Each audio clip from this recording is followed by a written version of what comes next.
पिछली क्लास में मैंने आपको प्रेजेंट परफेक्ट टेंस बता दिया था। आज हम बात करेंगे प्रेजेंट परफेक्ट कंटीन्यूअस टेंस की।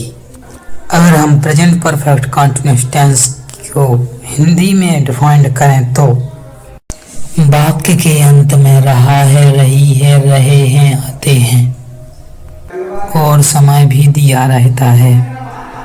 अगर इसके स्ट्रक्चर की बात करें तो subject plus have been, has been plus ING plus object plus since for इत्यादि लगाते हैं।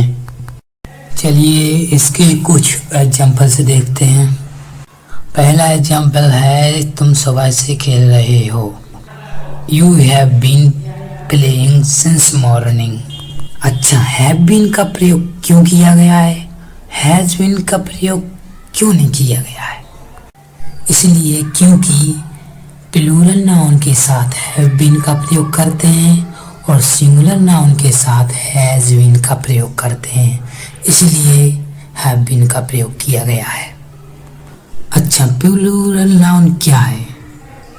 प्लूरल नाउन बहुवचन है, जैसे कि आई, वे, यू, दे, ये प्लूरल नाउन कहलाते हैं। अच्छा, एसेंस क्यों लगाया है? फॉर भी तो लगा सकते थे। तो आपको बता दूं, निश्चित समय के लिए सेंस का प्रयोग करते हैं और अनिश्चित समय के लिए फॉर का यूज करते हैं। दूसरा एग्जाम्पल, वह 9 बजे से काम कर रहा हो। He has been working since 9 o'clock। अब आप समझ गए होंगे कि मैंने has been का प्रयोग क्यों किया है। अरे भाई, सिंगुलर नाउन के साथ हमेशा हैज बीन का प्रयोग करते हैं, ये कॉमन सी बात है।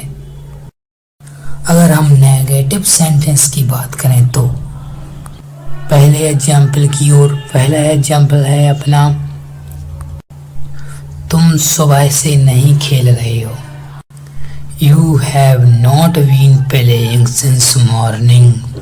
कुछ नहीं किया, हैव बीन के बीच में नॉट का प्रयोग कर दिया ओनली। चलिए दूसरा एग्जाम्पल, वह 9 बजे से काम कर रहा है। He has not been working since 9 o'clock। Similarly, has been के बीच में not का प्रयोग कर दिया।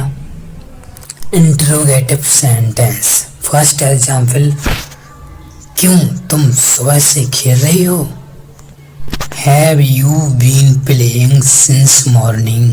कुछ नहीं किया। नाउन के पहले लिखना है हैव को और सेम सेंटेंस रहेगा। सेकंड एग्जाम्पल है, वह 9 बजे से काम क्यों कर रहा है?